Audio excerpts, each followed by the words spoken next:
Bonjour, nous allons voir un nouveau cours de grammaire contrastive sur les adverbes, sur leur construction et sur la syntaxe et sur les grandes différences qu'il peut y avoir entre la langue française et la langue espagnole.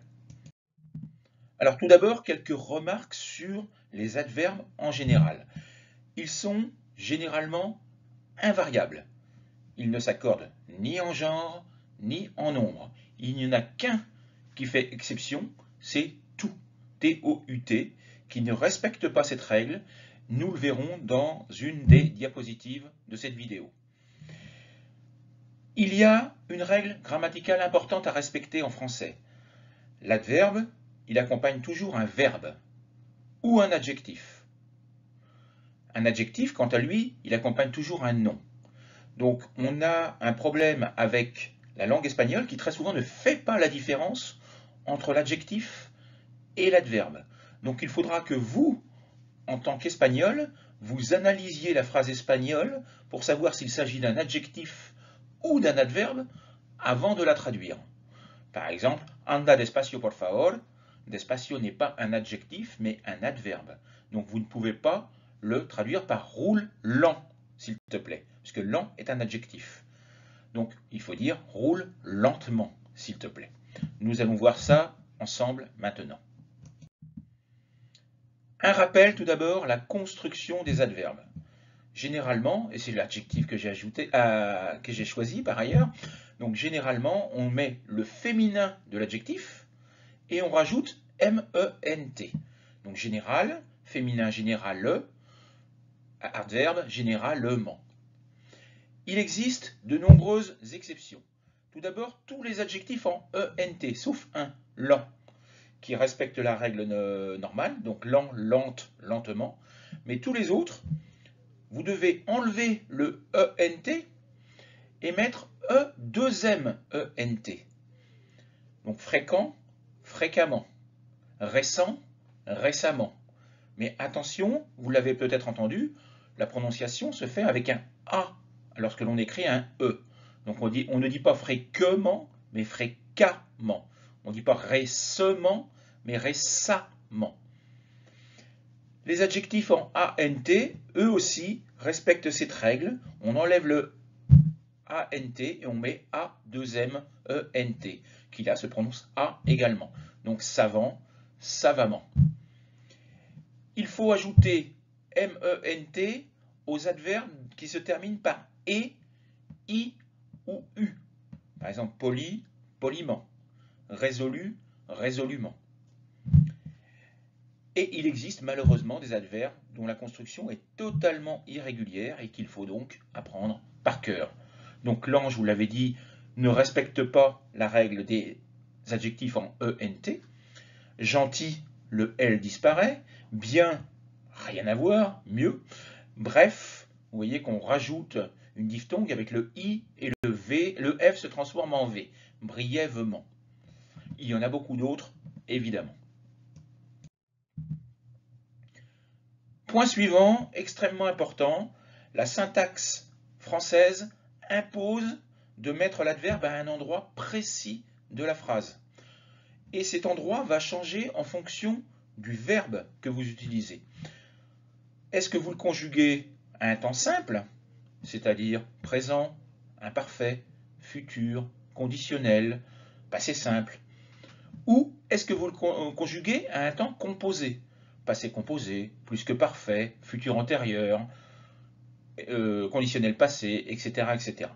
Donc, en fonction du temps que vous utilisez, l'adverbe sera ou derrière le verbe à un temps simple, je mange toujours à 8 heures du soir, donc on ne peut pas dire je toujours mange, ce n'est pas possible.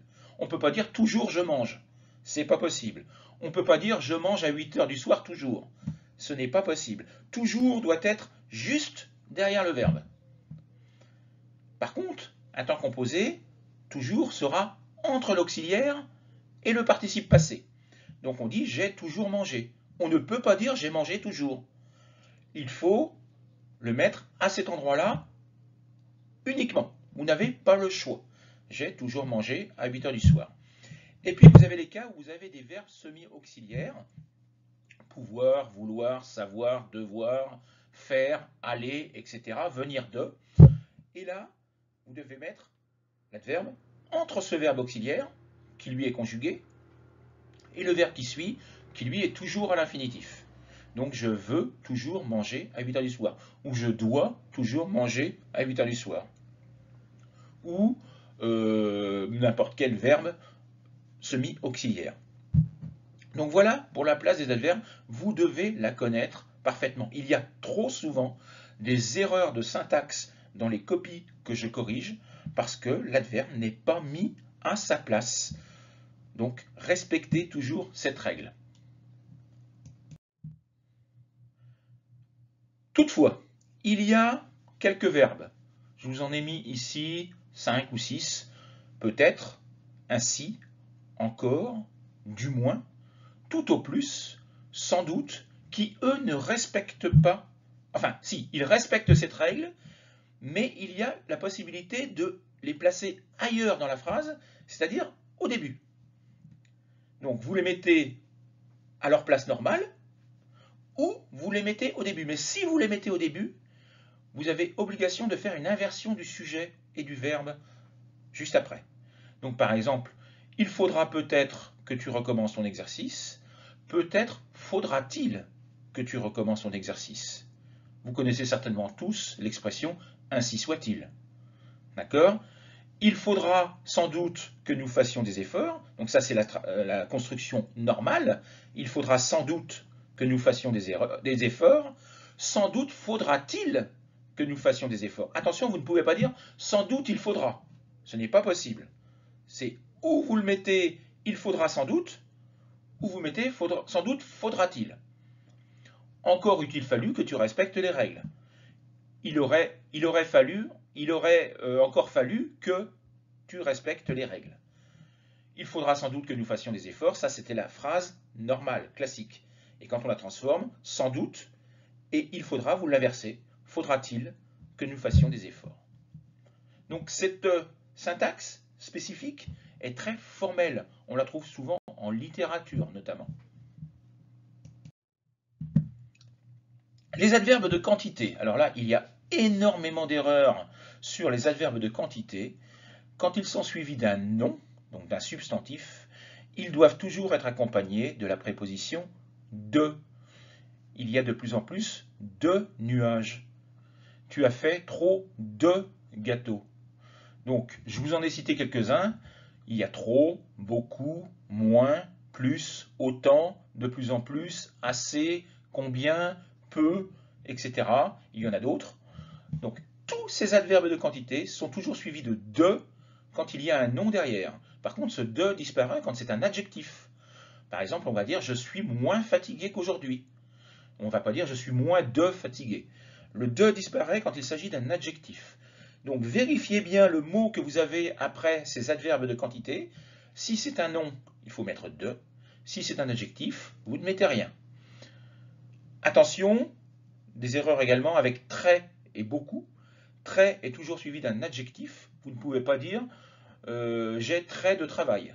Ce n'est pas possible. D'accord ? Je suis très fatigué. Ou je suis très content. Donc, très sera toujours suivi d'un adjectif. Et beaucoup de, lui, sera toujours suivi d'un nom. On ne peut pas dire je suis beaucoup fatigué. Ce n'est pas correct. On va dire je suis très fatigué. Donc attention de ne pas mélanger ces deux adverbes. Il y a également des structures qui sont totalement différentes, où là la traduction littérale est totalement impossible. Attention, il y a souvent des erreurs. C'est avec cada vez menos ou cada vez más. Ce n'est pas chaque fois plus ou chaque fois moins, ça n'existe pas. C'est de moins en moins ou de plus en plus. Donc avec le de ou sans le de, en fonction que vous avez un nom ou un adjectif. Par exemple, j'ai de moins en moins de travail ou je suis de moins en moins fatigué. Donc le de apparaît avec le nom, mais disparaît avec l'adjectif. Alors, il y a une règle qui est très différente entre le français et l'espagnol, c'est quand il y a plusieurs adverbes à suivre. En espagnol, quand il y a 2, 3, 4 adverbes à suivre, le dernier est à sa forme normale en ente, mente, mais tous les précédents sont sous la forme de l'adjectif féminin. Ce n'est pas le cas en français. Tous les adverbes doivent être complets.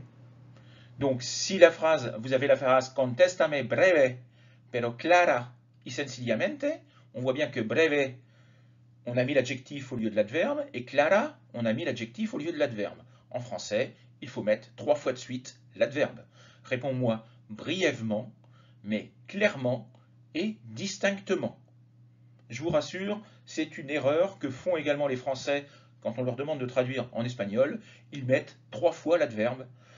Ils ne connaissent pas, la plupart du temps, cette règle spécifique.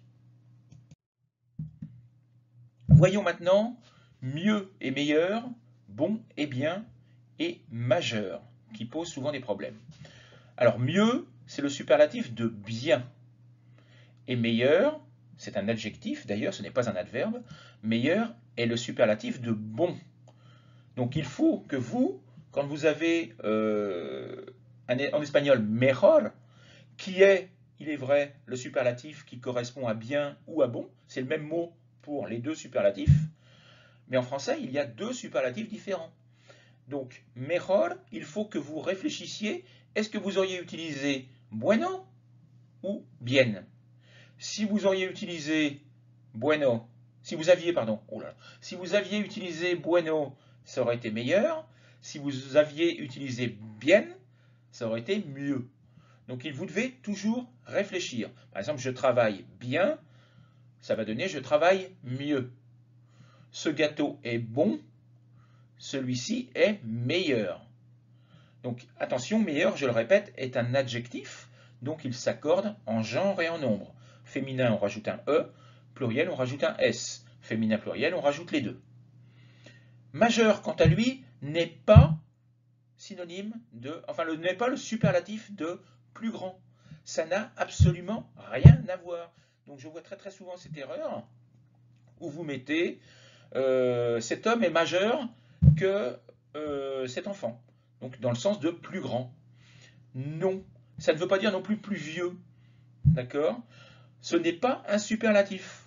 C'est un adjectif ou un nom qui n'a pas ce sens. Alors, il a 3 sens différents. Comme adjectif, il est synonyme de la plus grande importance. Par exemple, le 11 septembre est un événement majeur de l'histoire mondiale. Donc un événement d'une très très grande importance. Être majeur, c'est également avoir plus de 18 ans. D'accord? Si je dis mon fils est majeur depuis la semaine dernière, c'est que mon fils vient de fêter son anniversaire et qu'il a 18 ans. Donc qu'il est majeur. On ne dit pas comme en espagnol mayor de edad. Le de edad, vous le supprimez et vous dites il est majeur. Quand on dit d'une personne qu'il est majeur, c'est qu'il a plus de 18 ans. On n'a pas besoin de rajouter d'âge. Et puis le majeur, c'est également el dedo medio, c'est-à-dire le plus grand de vos doigts de la main. Donc on appelle également le majeur. Mais majeur n'est pas un superlatif. Il n'est pas le superlatif de plus grand, ni le superlatif de plus vieux. L'adverbe tout, je vous l'ai dit au début, il s'accorde en genre et en nombre, mais pas tout le temps. Et là c'est très très compliqué. Parce qu'il ne s'accorde en genre et en nombre quand l'adjectif qui est derrière est féminin et qu'il commence par une consonne ou par un H aspiré, c'est-à-dire tonique. D'accord? Donc, par exemple, elle est toute honteuse, parce qu'on dit la honte, le H est aspiré, mais par contre, les fillettes sont toutes contentes. D'accord? Là, c'est une consonne, donc on fait l'accord également. Les fillettes sont toutes contentes. Par contre, quand vous avez un H muet, on ne fait pas l'accord. Par exemple, je vous ai mis « elles sont toutes heureuses », parce qu'on fait la liaison. Donc, il n'y a pas besoin de mettre de E. Elles sont toutes heureuses. Tout, T-O-U-T. On ne fait pas l'accord parce que c'est un H muet. D'accord? Donc, c'est quelque chose d'assez compliqué.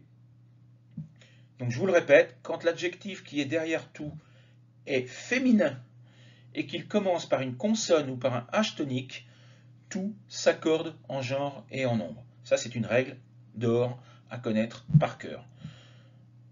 Une difficulté supplémentaire, tout n'est pas seulement un adverbe, il peut être également un adjectif indéfini, ou un déterminant, ou un pronom. Donc c'est à vous de savoir quel est son rôle dans la phrase avant de traduire.